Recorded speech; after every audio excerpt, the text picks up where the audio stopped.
আপনাদের সকলের আশীর্বাদ নিয়ে শুভেচ্ছা জানিয়ে আজকের মাতৃ অনুধ্যান আমরা শুরু করি। আমরা মায়ের জীবন কথা শুনছিলাম। আমরা আগের দিন দেখেছি যে ও সারদা সাজতে ভালোবাসে, তাই ঠাকুর মায়ের কথা রাখার জন্য তার বধূটিকে কীরকমভাবে গয়না গড়িয়ে দিয়েছিলেন। যদিও আমরা সেটা মায়ের গায়ে দেখতে পাই না, যাই হোক সেই ইতিহাস আমরা শুনেছি। আজকে আমরা দেখব যে ঠাকুরের প্রথমত দেখব ঠাকুরের নিরভিমানতা কীরকম। কেন বলছি কথাটা? আমরা যদি আমাদের দিকে একটু চোখ ফেলে তাকিয়ে দেখি তাহলে দেখব যে এই ছোট্ট বড় বিবিধ কথা নিয়ে সংসারে মান অভিমান অপমান এইসব নিয়ে আমরা বড্ড বেশি ব্যস্ত হয়ে থাকি। কারোর সঙ্গে এমনও অবস্থা হয় যে ওর সঙ্গে আর সম্পর্ক রাখবো না, আমার সঙ্গে খারাপ ব্যবহার করেছে, এবং সত্য সত্যই সারাটা জীবন হয়তো চলে যায়, সেই মানুষটার সঙ্গে আর সম্পর্ক মন থেকে স্থাপন হয় না। এই সব তুচ্ছ, অথচ কারণটা খুঁজলে দেখা যাবে তুচ্ছ কারণে আমরা এরকম ভাবে মান অভিমান করে থাকি। এই তুচ্ছ তুচ্ছ জিনিসের জীবনটা কখন যে কোথা দিয়ে বলে বেরিয়ে যায় আমরা বুঝতেই পারি না। অথচ সত্য সত্যই যদি নিজেদের দিকে তাকিয়ে দেখি আর জাজ করি, আমরা কি সত্যই সকলের সম্মান পাওয়ার যোগ্যতা রাখি? এই প্রশ্নের সামনে কি আমরা কখনো দাঁড়িয়েছি? সকলের সমাদর পাওয়ার যোগ্যতা কি আমরা রাখি? হয়তো উত্তর, যদি আমরা অ্যানালিসিস করি, একদম কাটাছেঁড়া করি, উত্তর আসবে না। কিন্তু কঠোর সমালোচনা আমরা সহ্য করতে পারি না। আমার যা ভালো লাগছে সেইটি ঠিক কথা, তার বাইরে কেউ কিছু বললেই সেটা আমার কাছে একটা বিরক্তির কারণ হয়ে যাচ্ছে, এবং যার মুখ থেকে আসছে সেও আমার কাছে অসহ্য হয়ে উঠছে। এইরকমই হয়ে থাকে। ঠাকুর বিয়ের পরের দিন কি হলো, যে গয়নাগুলো খুলে নেওয়া হয়েছে। গয়নাগুলো খুলে নিতে তখন এক হচ্ছে বউয়ের বাড়ির লোক রাগ করলো। আমরা কি সাধারণত সেটা দেখি? আমরা দেখি ছেলের বাড়ির লোকজন রাগ করে, স্বামীর বাড়ির লোকজন। এখানে গয়না কেন গায়ে নেই যেগুলো দেখানো হয়েছিল, তাই জন্যে কাকু, মায়ের যিনি কাকু ঈশ্বর মুখোপাধ্যায়, তিনি ভাইজিকে একেবারে 5 বছরের ছোট্ট শিশু, সে শ্বশুরঘর বাপের ঘর কিছু বোঝে না তফাৎ, শুধু তার মজা লেগেছিল কিছু একটা অনুষ্ঠান হয়েছে তাকে নিয়ে, আর তার গা ভর্তি গয়না হয়েছে, সেগুলো খুলে নিয়েছে। সে ভ্যা ভ্যা করে কাঁদছিল, তাকে কোনো মতে বোঝানো গেছে, কিন্তু তার কাকু বোঝে। কাকু হচ্ছে আমাদের মতো লোক, যে গয়না কেন নেই, এ প্রচন্ড অপমান হয়েছে, মিথ্যা কথা বলেছে, তো বিয়েটা তুচ্ছ হয়ে গেল।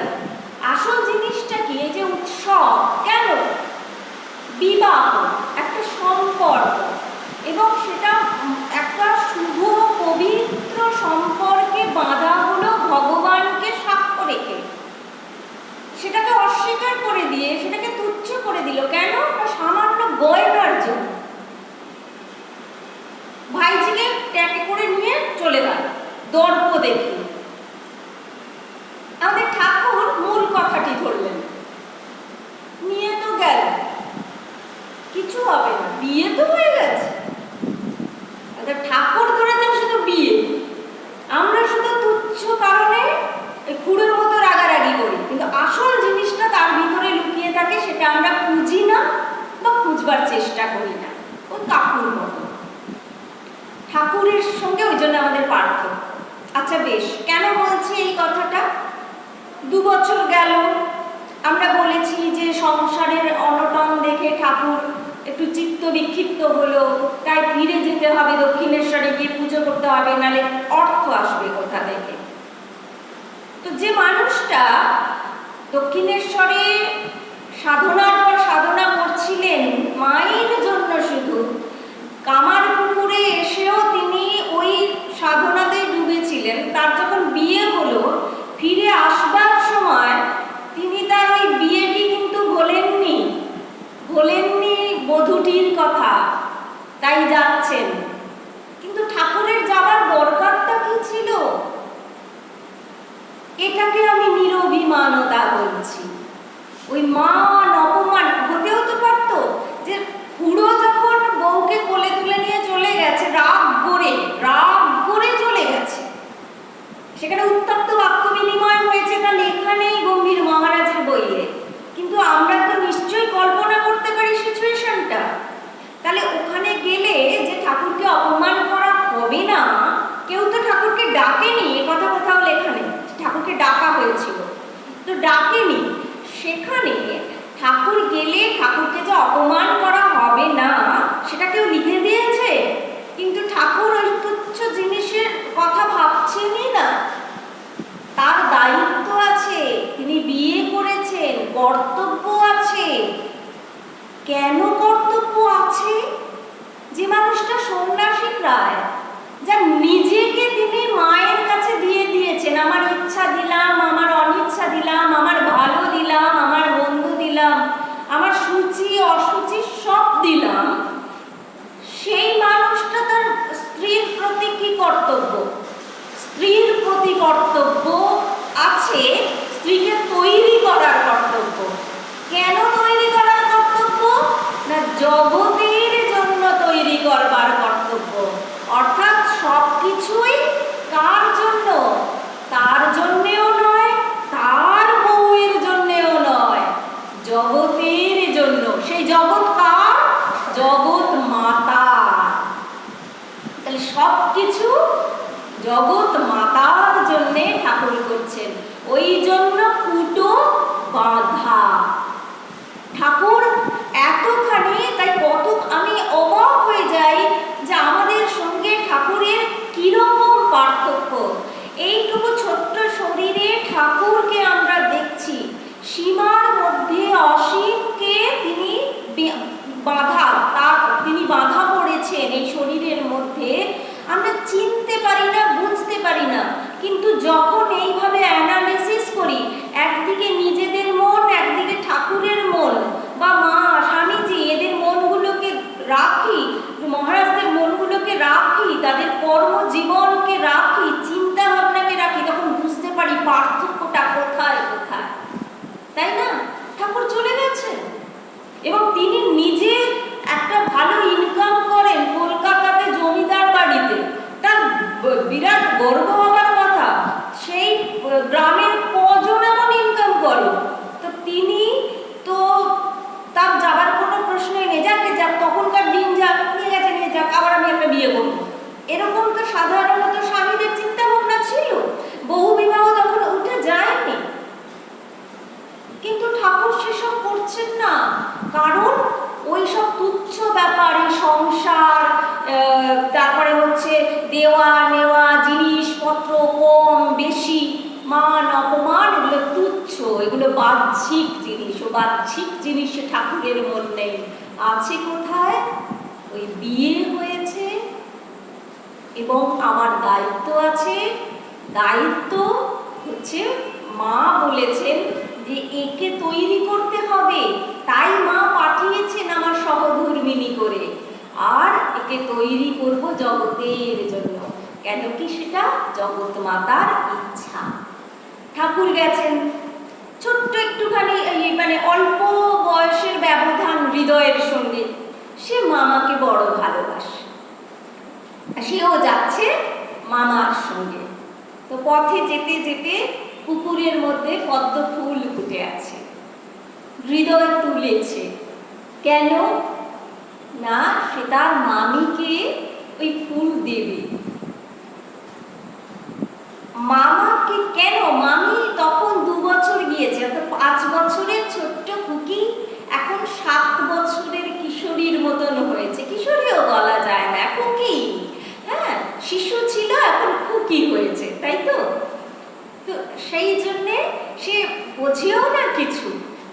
জন্য পদ্মফুল নিয়ে যাচ্ছে। আর ঠাকুর তখন 26 বছরের, তাহলে হৃদয় কম বেশি ওরকমই বয়সটা, কিন্তু ওই 7 বছরের কেন না সম্পর্কটা তাকে সম্মান করতে হবে। তো সম্পর্কে মামি, তাই ছোট মামাকে সে এত ভালোবাসে, মামির জন্য পথে যেতে যেতে পদ্মফুল তুলে নিয়ে যাচ্ছে পুজো করবে বলে। মামি দেখছে যে ছোট্ট মামি দেখছে যে পদ্মফুল, সে ঘরে গিয়ে লুকিয়েছে। আবার এদিকে হয়েছে কি না সবাই খুব মজাও পেয়েছে, কারণ 7 বছর বলছি, কিছু বোঝে না যখন তাকে কাঁধে তুলে নিয়ে এসেছিল, কিন্তু সেই খুব কীটটন্ডনে জ্ঞান আছে।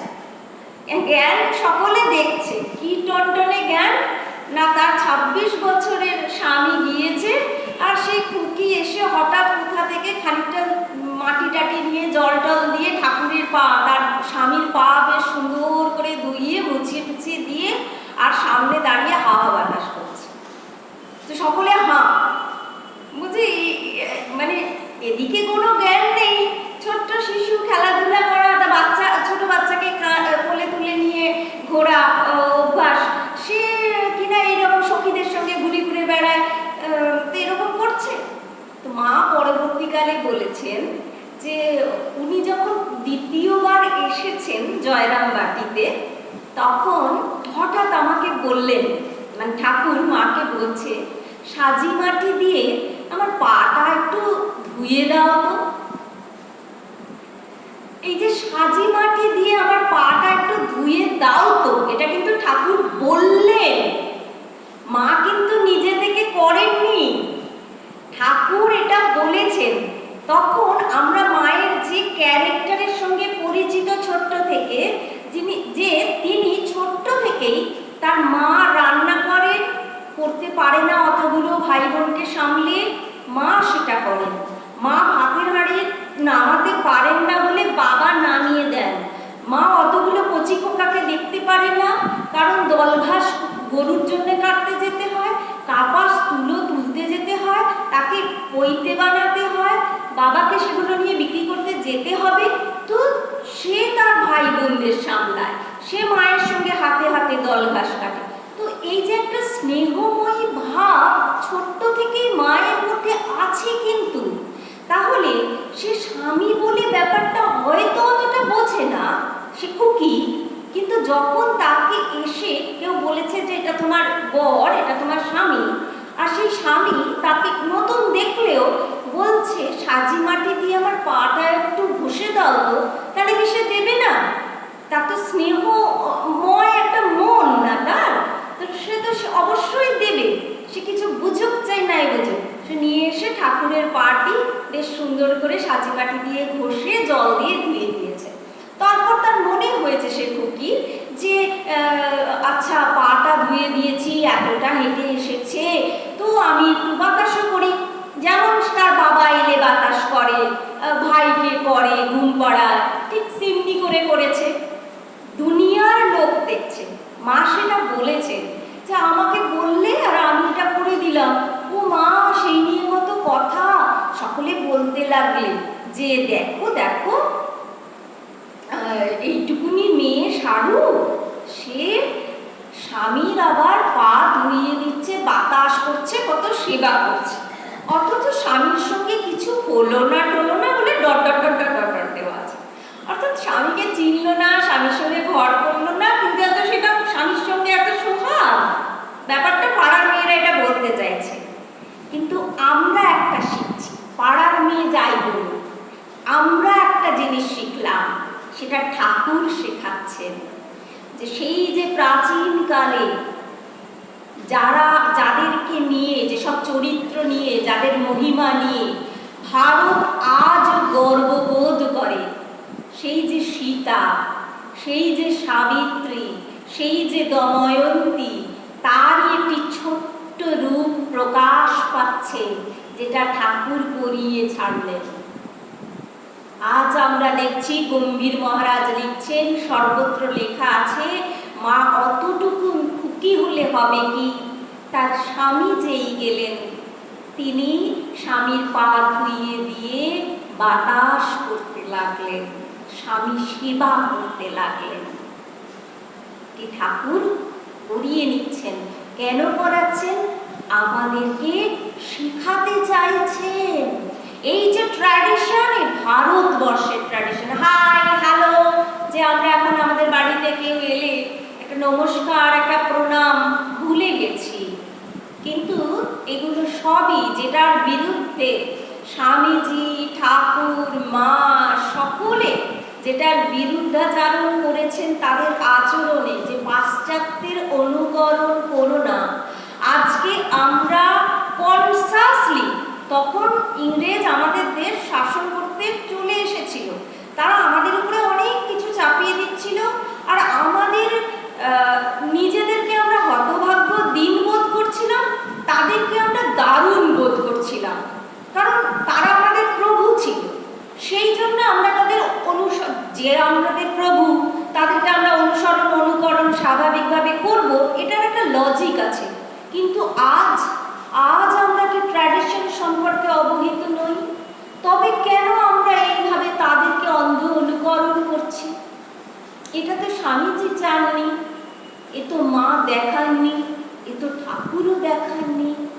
তাহলে যাই হোক, এবার যেটা বলছিলাম, ইতিহাসে ফিরে আসি, হৃদয়ের কথা বলছিলাম। যে হৃদয়ে ফুল এনেছে, আর মা বলছে সে খুঁজছে, ঘরময় মামিকে খুঁজছে।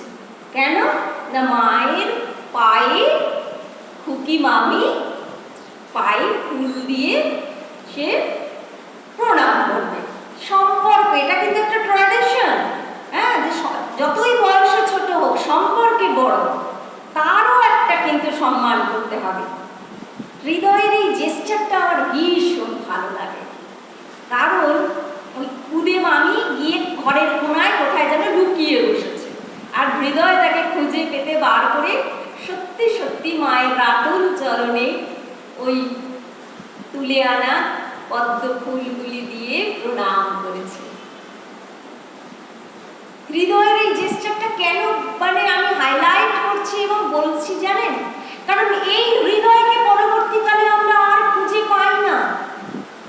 দক্ষিণেশ্বরে যখন মা আসছেন, তখন হৃদয়ের মনে হিংসা জন্মাচ্ছে, যে ঠাকুরের স্ত্রী যদি এসে এখানে থাকে, তাহলে এই যে সমস্ত লোকজন যারা তাকে মানছে, ঠাকুরের সঙ্গে থাকে বলে, ঠাকুরকে মানে তাই হৃদয়কে সম্মান করে, সেটা কম পড়ে যাবে। ঠাকুরের স্ত্রী থাকলে তাকেই সম্মান করবে, তো আমার ভাগে কম পড়বে। এই যে হিংসা থেকে সে মাকে অপমান করছে, এই যে অপমান করতে আমরা হৃদয়কে দেখছি, তখন আধ্যাত্মিক অবস্থার কথার দরকার নেই। সাংসারিক যে সম্পর্ক, সেই সম্পর্কের শালীনতাও কিন্তু হৃদয় রাখতে পারে, কারণ ওটা তখন এমনি ওই বাহ্যিক সম্পর্কের দরুন ওটা করেছিল বটে, এবং ওটা ঠাকুর করিয়েছেন, ওইটুকু তার একটা সম্পদ, ঐশ্বর্য হয়ে রইল হৃদয়ের জীবনে। কিন্তু সে আসলে চিনতে পারেনি। সে ঠাকুরকে অনেক পরে চিনেছিল, সে কথা সত্যি, কিন্তু মাকে সে তখনও চিনতে পারেনি, তাই অমন করে অপমান করেছিল। এইখানেই আমি বলবো, হিন্দু ধর্মের একটা মাহাত্ম্য এবং বৈশিষ্ট্য আমাদেরকে গর্ব করার মতন একটা মাহাত্ম্য বা বৈশিষ্ট্য আমাদের বুঝে নিতে হবে। গর্ব তো পরের কথা, আমাদের নিজেদের জন্য যে কতখানি উপকারী সেটা বুঝে নিতে হবে। সেটা হচ্ছে এই কর্মফল আর পুনর্জন্মবাদ। এই যে আমরা প্রত্যেক জীবনে একটু একটু করে এগোচ্ছি, আমাদের কাজের দ্বারা, আমাদের চিন্তার দ্বারা এগোচ্ছি কোন দিকে? আমরা সব ভগবান হবার দিকে এগোচ্ছি, আমরা ভগবান হবার দিকে এগিয়ে যাচ্ছি। এবং প্রত্যেক জীবনের একটু একটু চিন্তা, নিঃস্বার্থ চিন্তা আমাদেরকে ওই দেব চিনতে সাহায্য করছে। আমাদের সুপ্ত ভিতরে যে ভগবান রয়েছে, ওই ভগবানকে চিনতে সাহায্য করছে। আর এটা প্রমাণ কি? এই যে করতে করতে কেউ বেশি এগিয়ে গেছে ভগবানের হবার দিকে, কেউ পিছিয়ে রয়েছি আমরা। যে এগিয়ে গেছে তার সঙ্গে ভগবানের চেনা শোনা অনেক বেশি হয়েছে। ভগবান হতে গেলে ভগবানকে তো জানতে হবে, চিনতে হবে যে ভগবান বস্তুটা কিরকম, তার ঐশ্বর্যগুলো কি, সেটা চিন্তা করতে হবে, তো জানতে হবে। তো যাদের এরকম চেনা জানা হয়েছে কোনো জীবনে, কয়েক জীবন ধরে, তারা যেরকম চেহারা নিয়েই ভগবান আসুক না কেন, দেখা মাত্র চিনতে পারবে। হৃদয়ের সেই অবস্থা হয়নি। সে হৃদয় ঠাকুরের ভাগ্নে, সম্পর্কে ভাগ্নে হলেও হয়নি। মায়ের ভাইয়েদের ক্ষেত্রেও আমরা একই কথা বলতে পারি। কিন্তু চিনেছে বেশ কিছুজন, গুটি কয়েক হলেও বেশ কিছুজন চিনেছে। এটা থেকেই আমরা বুঝতে পারি তারা তাদের প্রতিটি জীবনে ভগবানের দিকে একটু একটু করে অনেকটা এগিয়ে গেছে। তাদের একজনের কথা আমরা এখন বলব। কে তিনি? তিনি হচ্ছেন ভানু পিসি। এই ভানু পিসি ইনি মায়ের সঙ্গে খুব সুন্দর সম্পর্ক, মা ভানু পিসি বলে ডাকে, প্রতিবেশী, মায়ের আশ্রয়। কারণ মাকে ভালোবাসতো শুধু নয়, মা যখন খুব মনোকষ্টের মধ্যে দিন কাটিয়েছেন, বনবাসী সীতার মতন বলা যায়, ঠাকুরের খবর পাচ্ছে না, দীর্ঘ সময় ঠাকুর দক্ষিণেশ্বরে জয়রামবাটি যাননি, মায়েতে আর ঠাকুরের দেখাশোনা হয়নি, তখন সকলে বলছে খ্যাপার বউ, খ্যাপার বউ।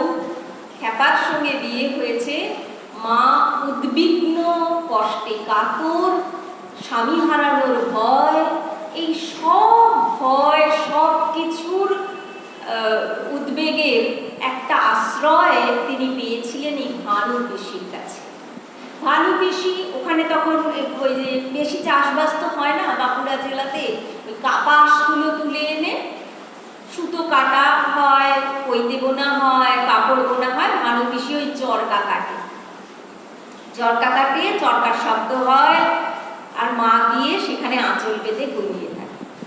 তো এই ভানু পিসির সঙ্গে ঠাকুরের খুব সুন্দর রসিকতার সম্পর্ক ছিল। আর ভানু পিসি সেই মানুষ যিনি ঠাকুরকে দেখা মাত্র চিনেছিলেন। তিনি শ্যামা সুন্দরী দেবী মানে দিদিমাকে গিয়ে বলেছিলেন যে তোমার জামাই হচ্ছে স্বয়ং শিব, তোমার জামাই স্বয়ং ভগবান, তো তুমি এখন বুঝতে পারছো না, পরে পারবে, পরে এই কথার সত্যতা সম্পর্কে বুঝতে পারবে, এখন বুঝতে পারছো না, মিলিয়ে নিও। তো যেটা বলছিলাম, এই ভানু পিসির সঙ্গে তাহলে কতটা তারা এগিয়ে আছে, কেউ যখন চিনতে পারেন ভানু পিসির সঙ্গে ঠাকুরের কতটুকু কি, কিন্তু ভানু পিসি চিনেছেন এবং এই কথা বলছেন। তাহলে আমরা অস্বীকার করতে পারি এই যে প্রত্যেকটা জীবনে আমাদের চিন্তা দিয়ে আমরা যে এগোতে পারি, এটা তো তার প্রমাণ।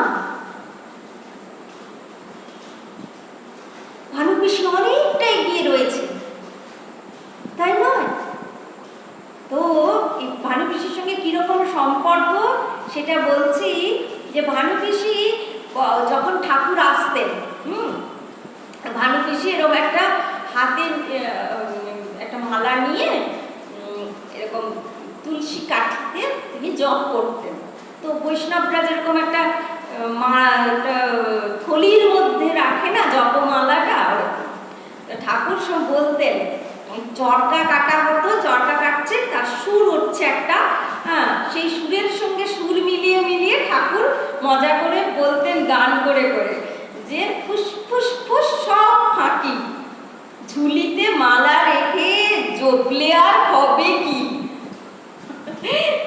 তখন ভানু পিসিও ছন্দেওয়ালা নয়, ভানু পিসিও সঙ্গে সঙ্গে খুব রসিকা, ভানু পিসিও সঙ্গে সঙ্গে উত্তর দিচ্ছে, সঙ্গে সঙ্গে গাইছেন, কালো বেড়াল কে পুষেছে পাড়াতে, তোরা ধরে দে গো ললিতে, দই খেয়েছে, হাড় ভেঙেছে, মুখ পুছেছে কাঁথাতে। তো এইরকম রঙ্গরসের সম্পর্ক। ঠাকুরকে কি মিষ্টি লাগে না, যে ঠাকুর যখন গুরু তখন একেবারে যেন মানে তার কুল কিনারা নেই, একেবারে আধ্যাত্মিক সাম্রাজ্যের তিনি অধীশ্বর, মানে আমরা বুঝতেই পারি না সে মানে তার অবস্থাটা কি, এই মুহূর্তে আছে, এই মুহূর্তে তিনি ভাবাবিষ্ট। আবার যখন এইরকম ভাবে রঙ্গরসিকতা করছেন বা মাস্টার মশাই লিখছেন যে ছেলেদের সঙ্গে ফচকেনি করছেন, তখন কি অদ্ভুত না? খুব খুব মিষ্টি একটা, মানে যেন আমাদেরই লোক কিন্তু আবার অধরা। ওই জন্য এই সীমার মাঝে অসীম তিনি তার সুর বাজিয়ে চলে গিয়েছেন, আমরা ধরতে পারলে হয়। যাই হোক, তো যেটা বলছিলাম, ভানু পিসির এই যে অন্তর্দৃষ্টি, এটা কিন্তু ওই মানে কত স্ট্রং ছিল সেই কথাতেই আবার আসছি। ঠাকুর এরকম, ঠাকুর মাকেও চিনেছিলেন, এই ভানু পিসি মাকেও চিনেছিলেন, বলেছিলেন তুই সাক্ষাৎ মানে দেবী পার্বতী আর তোর বর শিব, এরকম বলেছিলেন। এবং ওই জন্য মাকে খুব স্নেহ করতেন, খুব ভালোবাসতেন। যাই হোক, যেটা বলছিলাম যে ওই দ্বিতীয়বার যখন ঠাকুর জয়রামবাটিতে গেছেন, এই যে তারপর তো কোনো রকম অভিমান তো নেই, এবং মাকে নিয়ে তিনি জোরে আসা, যেটা আমাদের জোরে আসা আমরা কি দেখি যে 2 দিন 2.5 দিন পরে তো আবার জোরে আসা হয় না, আবার ফিরে আসে তারপরে, কিন্তু এখানে 2 বছর পরে সেটা হচ্ছে। এবং ঠাকুর মাকে নিয়ে আবার কামারপুকুরে ফিরছেন। তো যেদিন ওই রকম ফিরছেন সেই সময় ভানু পিসিকে হঠাৎ দেখতে পেয়েছেন, ভানু পিসিরা এগিয়ে দিতে এসছে, অনেকেই এগিয়ে দিতে এসছে। তো ভানু পিসিকে বলছে যে আমাকে 1 কিলো পান খাওয়াতে পারো? তো ভানু পিসি দৌড়েছে যে হ্যাঁ ওরা চলে যাচ্ছে, জামাই চলে যাচ্ছে, পানটা সেজে আনি বলে ভানু পিসি দৌড়িয়েছে পান সাজতে।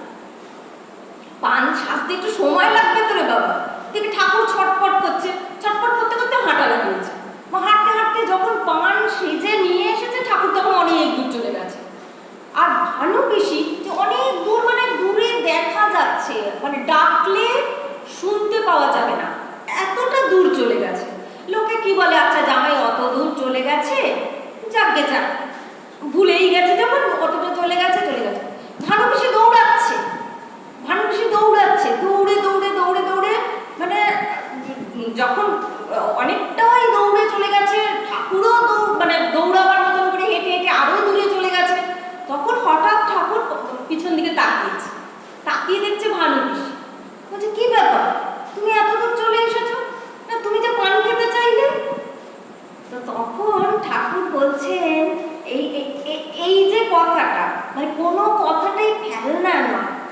তো আমরা হলে ওইখানে দাঁড়িয়ে যেতাম, যে চলে গেছে, ভুলে গেছে, ঠিক আছে, বলা মানুষ। ঠাকুর চেয়েছেন, ঠাকুর যা চেয়েছেন তা আমাকে দিতে হবে।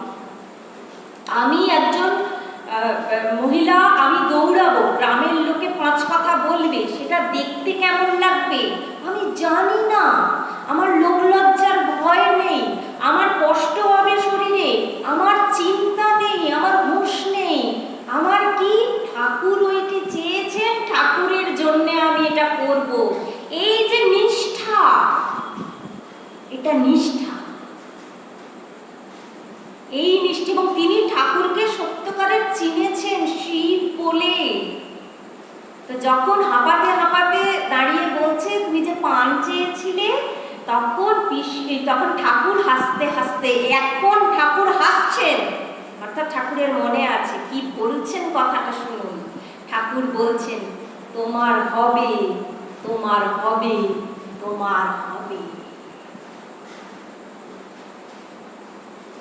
অর্থাৎ ঠাকুরের জন্য নিজেকে ভুলে নিষ্ঠার সঙ্গে ঠাকুর যেগুলি চান সেগুলো যদি করতে পারি, আমারও হবে, আপনারও হবে, আমাদের সকলের হবে, হবে, হবে। ঠাকুর বলছে কি করব, অপশন আমাদের। যাই হোক, ঠাকুর আবার মজা করছেন এরপরে। তো পর মুহূর্তে ঠাকুর বলছেন তুমি কিন্তু যাবার সময় একটা কুমোর বাড়ি থেকে একটা কলসি কিনে নিয়েছে, একটা হাঁড়ি কিনে নিয়ে যেও। ভালো বেশি অবাক, তো হাঁড়ি কেন কিনে নিয়ে যাব?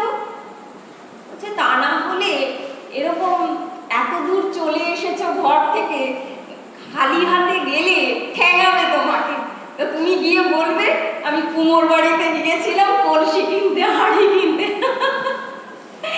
এই বুদ্ধিটাও কিন্তু দিচ্ছেন,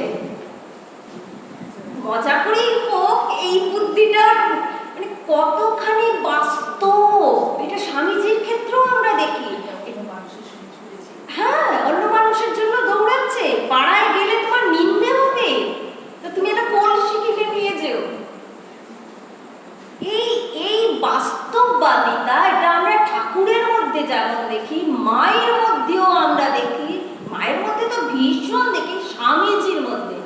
যে স্বামীজি বিদেশে গিয়ে স্বামীজিকে মানে নানান রকম ভাবে এক্সপ্লয়েট করবার চেষ্টা করা হচ্ছে, সেই স্বামীজি কিন্তু সেখানে উদাসীন। কিন্তু এখানে যখন বেলুড় মঠ কি করে হবে, কি করে সেখানে নতুন সন্ন্যাসীরা এসে ট্রেন্ড হবে, তারা কি করবে, পয়সা খরচা হয়েছে, তার পাই আনা, তিনি যতদিন পর্যন্ত পাই আনার হিসাব পর্যন্ত তিনি রেখেছেন একেবারে মেটিকুলাসলি। অথচ নিজের ক্ষেত্রে তিনি উদাসীন, বৈরাগী, সন্ন্যাসী। এই যে দুটো জিনিস সাইমালটেনিয়াসলি চলছে একটা মানুষের, এটাও কিন্তু হয়। আমরা বলবো যারা সন্ন্যাসী মঠের মধ্যে চলে গেছে ওদের তো কত ভালো, ওরা সব সময় ভালো পরিবেশ পাচ্ছে, ঠাকুরের কাছে আছে, সংসার দেখতে হয় না, আমাদের সংসার দেখতে হয়। আমরা এরকম ভাবে সংসার সামলাতে পারি? শাকের করে পুরো নিয়মাবলীতে লেখা আছে, শাকের কড়ি মাছে দেওয়া যাবে না, মাছের কড়ি শাকে দেওয়া যাবে না। আপনি আজকে গিয়ে বলুন বেলুড় মঠে, এই মঠে যে টাকা দিলাম, বিল দিতে হবে না, এটা আপনি কিসে লাগাবেন মা? না, এটা আপনারা সাধু সেবায় লাগাতে পারেন, নাহলে ঠাকুর পুজোয় লাগান, না একটা কিছু না। না, আপনি যদি মুখ ফুটে বলে দেন সাধু সেবা, তাহলে অন্যত্র কোনো অসুবিধা থাকলেও ওই সাধু সেবাতেই লাগবে। যদি বলেন ঠাকুরের পুজো, ঠাকুরের সেবা, তাহলে ওটাতেই, যদি সন্ন্যাসীর খাদ্য নাও জোটে তবু ঠাকুরের সেবাতেই লাগবে, সন্ন্যাসীর জন্য ভাত মাছ কেনা হবে না। এত ডিসিপ্লিন। আজও এই জিনিস এখনো রয়েছে। তো যেটা বলছিলাম যে ঠাকুর বলছেন না আমাকে শুকনো সন্ন্যাসী করিস না, মাকে বলেছেন, প্রার্থনা করেছেন যে রসে বসে রাখিস, এইটা ঠাকুরের আর একটা। আর আমরা সংসারে থেকে শুকনো হয়ে যাচ্ছি কেন?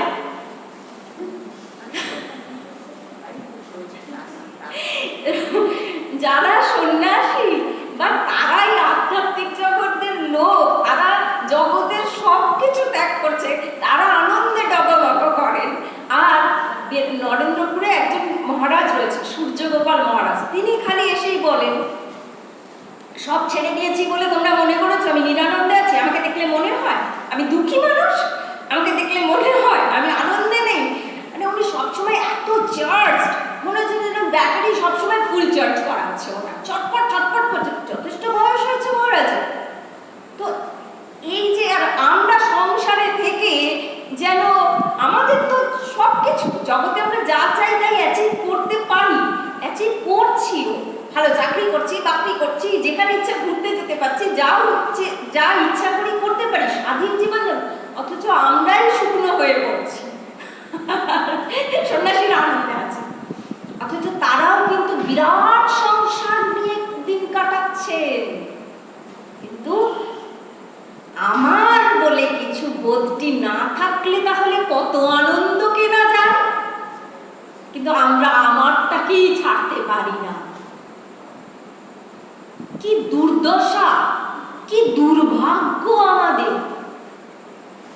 তাই ঠাকুর যেটা চায় সেটা দিয়ে দিলেই পারে, কিন্তু দিতে পারছি না। তাই ঠাকুর বলছেন প্রার্থনা প্রার্থনা প্রার্থনা, চেষ্টা চেষ্টা চেষ্টা, রোধ করো, চেষ্টা করে হয় আমি পারবো, আর না হলে আমি কিছুটা উন্নত হব।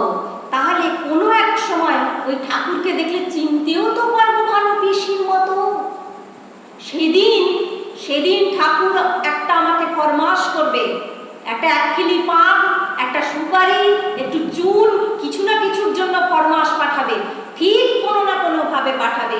আর আমি ঠাকুরকে চিনে ওই চুন সুপুরি তাজা বলবে তাই নিয়ে দৌড়াবো, কোনো দিকে চিন্তা করব না। সেই ক্ষমতা আমার মধ্যে জন্মাবে। আমরা চাই তো, সেটা চাই তো। তো এই হচ্ছে আমাদের ভানু পিসি আর আমাদের ঠাকুরের কথা। যাই হোক, মা তো এলেন জয়রাম বাটিতে জোরে, তারপর সেখান থেকে আবার মা কামারপুকুরে এলেন, আবার সেখান থেকে কিছুদিন পরে জয়রাম বাটি ফিরে গেলেন, আর ঠাকুর চলে এলেন দক্ষিণেশ্বরে। বেশ, এখন এই যে আমরা মায়ের কথা বলছি, কিছুদিন আগে মাতৃদিবস গেল। মা ব্যাপারটা কিরকম, এটা আমরা মায়ের কাছ থেকে কিছুটা শুনি।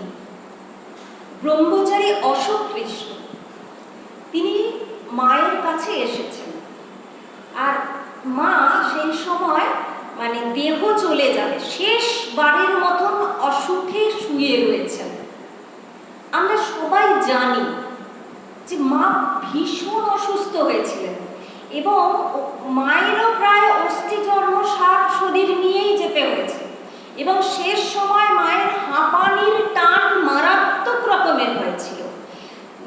সারদা মহারাজ বলছেন যে উদ্বোধনের, না, স্বামী নির্লেপানন্দজি লিখেছেন যে উদ্বোধনের মায়ের বাড়িটিতে ওই শেষ কটা দিন মায়ের শ্বাসের শব্দটাই শুধু শোনা যেত ওপর থেকে নিচ পর্যন্ত, আর সবাই মানে নিঃশব্দে প্রহর গুনত, বুঝি এই কিছু হয়, এই থেমে গেল। মানে শ্বাসটা নিচ্ছেন মা, ভীষণ কষ্ট হচ্ছে, সেটা সকলে শুনছে, এত জোরে জোরে সেই শব্দ হচ্ছে, মা নিঃশ্বাস নিতে পারছেন না, হাঁপানির টান হচ্ছে, কিন্তু প্রত্যেকে ওই শব্দটার জন্য কষ্ট পাচ্ছে, কিন্তু ওটা থেমে না যায় এই ভয়ে সবাই কাঁটা হয়ে আছে। তাহলে তিনি কত কষ্ট পেয়েছেন, এবং একটা সময় ঠাকুরকে সরিয়ে নিয়ে যেতে বলেছেন ঘর থেকে, কারণ তিনি আর উঠে বাথরুমে পর্যন্ত যাওয়ার ক্ষমতা ছিল না। বুঝতে পেরেছিলেন যে বিছানাতেই এবার সব কিছু হবে, আর সেই ঘরে ঠাকুর থাকবে, এটা মা সহ্য করতে পারছেন না। তাই বলছেন ঠাকুরের সিংহাসন আসুন অন্য ঘরে নিয়ে গিয়ে পাক। মা তাহলে শেষ সময় এই রকম অসুস্থ হয়েছিলেন। সেই অসুস্থ মা, ব্রহ্মচারী অশোক কৃষ্ণ এসেছেন মায়ের সঙ্গে দেখা করতে। ব্রহ্মচারী অশোক কৃষ্ণের মা তার কিছুদিন আগে মারা গিয়েছেন, বাবা কিছুদিন আগে মারা গিয়েছেন। মা একা রয়েছেন, আর একটি মাত্র ছেলে ব্রহ্মচারীর কাছে, অর্থাৎ ঠাকুরের নামে ঘর থেকে বেরিয়ে এসেছে। তো মা জিজ্ঞাসা করছেন, তোমার মানে শরীর খারাপ দেখে অশোক কৃষ্ণ মহারাজ বলছেন যে আপনার শরীরটা অনেক মানে দুর্বল লাগছে, এমন কখনো দেখিনি, আপনি ভীষণ কষ্ট পাচ্ছেন, মানে এরকম মনে হচ্ছে। মা বলছেন তোমার খবর গণেন মহারাজের কাছ থেকে নিচ্ছিলাম, যে তোমার মায়ের কত টাকা পয়সা আছে, তোমার বাবা কিছু রেখে গেছে কিনা। তা ব্রহ্মচারী মহারাজ একটু অবাক হচ্ছে যে আমার মায়ের টাকা পয়সা এইসব কেন খবর নিচ্ছেন। তা মা বলছেন তারপরে যে যদি, কি সুন্দর কথাগুলি, যদি তোমার মায়ের জন্য তোমার বাবা টাকা না রেখে যেতেন তাহলে বিধবা মানুষের চলবে কি করে। আমি তোমাকে বলতাম যে তুমি রোজগার করো, এখন রোজগার করে তোমার মাকে অর্থ সাহায্য করো, মায়ের দেখাশোনা করো। মা কি কোন কথা। ঠাকুরের নামে যিনি সন্ন্যাসী হয়েছেন, আর মা মানে মায়ের নাম হয়ে গিয়েছিল যে ঘর থেকে তিনি ছেলে ভাঙিয়ে নিয়ে যান, সন্ন্যাসী করে দেন। তাই ঘরের মায়েরা তাদের ছেলেদেরকে মায়ের কাছে পাঠাতে ভয় পেত।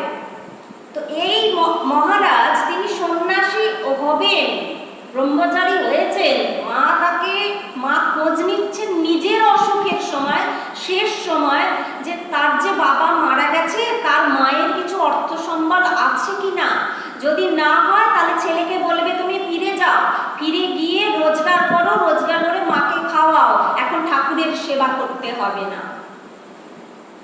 তারপর বলছেন কেন জানো, মাকে দেখাশোনা করতে হবে না, ওটা তোমার কর্তব্য।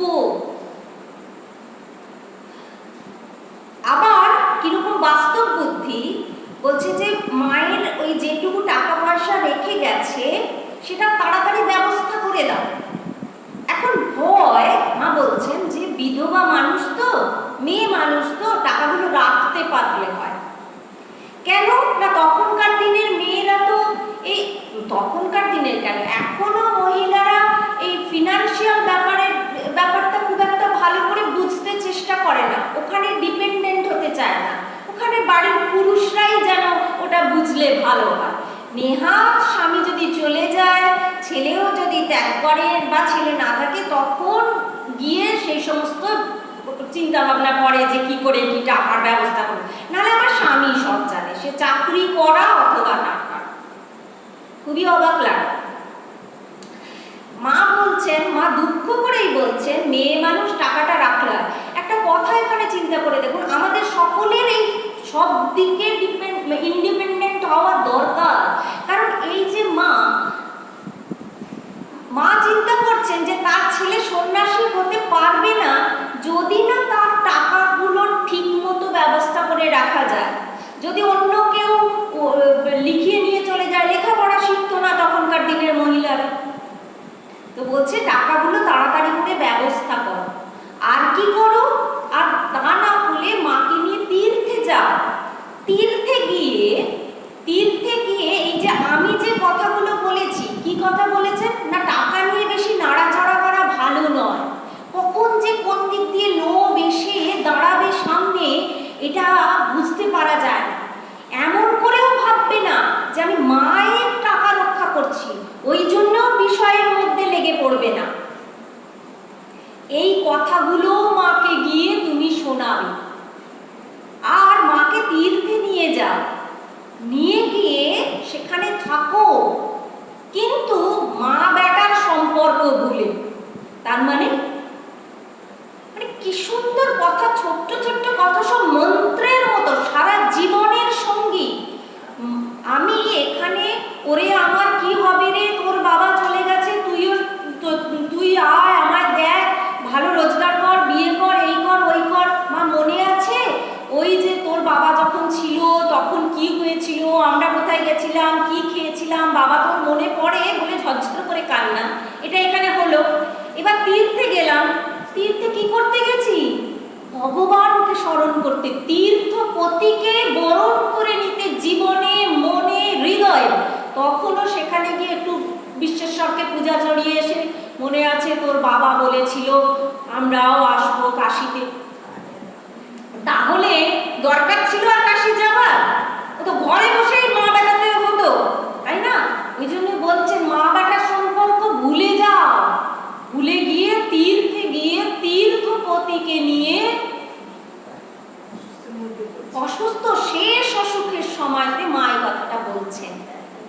এবং তারপরও আরও কি বলছেন, এই মাতৃদিবসের কথাটা উল্লেখ করলাম ফেসবুকে সেদিন, প্রত্যেকে তাদের মায়ের পুরানো সেদিনকার ছবি দিয়ে দিয়ে মাকে বিশাল ভালোবাসে, সেবা করে, নানান রকম লিখেছে। আর আমি সেদিন এইগুলি পড়ছিলাম যে মা বলছেন মায়ের এগুলো মায়ের কাছেও সঞ্চয় করতে হবে না, ওই কথাটা বলে বলছেন যে মায়ের শুধু এই অর্থ যেরকম বাইরে সংসারের জন্য জোগাড় করে দেওয়া ছেলে হিসাবে তোমার কর্তব্য, আবার আমার এই কথাগুলো মায়ের কানে দেওয়াটাও তোমার কর্তব্য। কারণ মায়ের মনে যে সংসার আসক্তি আছে, ওই আসক্তিকে ছেলে হিসাবে তুমি তো সন্ন্যাসী হবার পথে যাচ্ছ, অর্থাৎ তোমার আসক্তি কেটেছে। আর মায়ের মধ্যে আসক্তি থাকলে সেটাও কি ভালো, অর্থাৎ মায়েরও ওই মুক্তির পথ তোমাকেই খুলে দিতে হবে। তো পাথেও এই কোন পথের কথা বলছে? ওই ভগবানের দিকে যাওয়ার পথের কথা বলছেন। সেই পাথেও সঞ্চয় করে দেওয়াও ছেলে হিসাবে তোমার কর্তব্য। কেন কর্তব্য? মা মনে করিয়ে দিচ্ছেন, মায়ের বুকের রক্ত খেয়ে মানুষ হয়েছ, তার জন্যে করবে না তো কার জন্যে করবে? এই হচ্ছে মায়ের প্রতি মায়ের কথা, আমাদের মা শারদার কথা। মা যিনি ইহজীবনের মা, তার সম্পর্কে কি হওয়া দরকার এটা তিনি তার মৃত্যুর কিছুদিন আগে শেষ অসুখে শুয়ে কষ্টের মধ্যে এক সন্তানকে এই শিক্ষা দিয়ে যাচ্ছেন। বিরাট ব্যাপার নয়? বিরাট শিক্ষা নয়? এই হচ্ছে আমাদের জীবনে মায়ের গুরুত্ব। বাহ্যিক দিকেও যেরকম আমাদের তার পাথেয় সঞ্চয়, তার জীবনে আর্থিক ব্যবস্থা করতে হবে, তার আধ্যাত্মিক উন্নতির দায়িত্বও কিন্তু ছেলে হিসাবে আমাদের আছে। এই কথা কে ভেবেছে? আমাদের মা ভেবেছে। তাই কেউ বুঝুক অথবা না বুঝুক, যে এর অনেকেই বলে যে এই রকম এই যে সাধারণ মা আর এই যে সাধারণ ঠাকুর, সত্য সত্য এরা ভগবান, মানুষকে ভগবান কেন বলবো? এর উত্তর পুথিকার খুব সুন্দর করে দিয়েছেন। তিনি বলছেন, তিনি দুটো যুক্তি দেখিয়েছেন। বলছেন যে সর্বশক্তিমান যিনি, শক্তিরও আধার, প্রকাণ্ড সৃষ্টি সংকেতে যাহার, সিন্ধু বিন্দু মধ্যে যার বিরাজের ঠাঁই, সিন্ধু বিন্দু মধ্যে যার বিরাজের ঠাঁই, আকার ধরিতে কহ কেন শক্তি নাই? একটা সিন্ধু, তাকে বিন্দুর মধ্যে তিনি বিন্দু বিন্দু করেই তো সিন্ধু হচ্ছে, তাই যদি হতে পারে, বিন্দু বিন্দু করে যদি বিরাট সমুদ্র তৈরি হতে পারে, তাহলে বিরাট যিনি, তিনি কি ক্ষুদ্রের মধ্যে সৃষ্টি হতে পারেন না? তো যাই হোক, যে যাই বলুক, আমাদের তাতে কিছু এসে যায় না। পুথিকার তারপরে বলছেন, যে হও সে হও মাগো, বিচারে কি কাজ, অভয় চরণ যেন জাগে দিদি মাঝ। যে বিশ্বাস করুক নাই বিশ্বাস করুক, আমরা ভক্তি রাখি, আমরা মাকে ভগবান বলে মানি, ঠাকুরকে ভগবান বলে মানি, কারণ তাদের দেবত্ব আমরা এই রকম অ্যানালিসিস করে বুঝতে পারি যে দেবত্ব কি। আকাশে শূন্যে উড়ে বেড়ানোর মধ্যে দেবত্ব নেই, প্রতিদিনের সংসারের চরিত্রের মধ্যে, কাজের মধ্যে, চিন্তার মধ্যে দেবত্বের প্রকাশ তারা রেখে গিয়েছেন। তাই যে হও, যে বিশ্বাস করুক নাই করুক, তুমি মানুষ হও যাই হোক, আমার চোখে তুমি দেবী, আমার চোখে দেবী। আমি দেখতে পাই প্রতিটি ক্ষেত্রে তুমি আমার থেকে বড় বড়, অনেক বড়, এত বড় যে আমি দেবী বলতে তোমায় বাধ্য হই, প্রণাম করতে বাধ্য হই। তাই আবারও বলবো, যে হও সে হও মাগো, আমার বিচারে কাজ নেই, বিচারে কি কাজ, অভয় চরণ যেন জাগে দিদি মাঝ। জয় মা।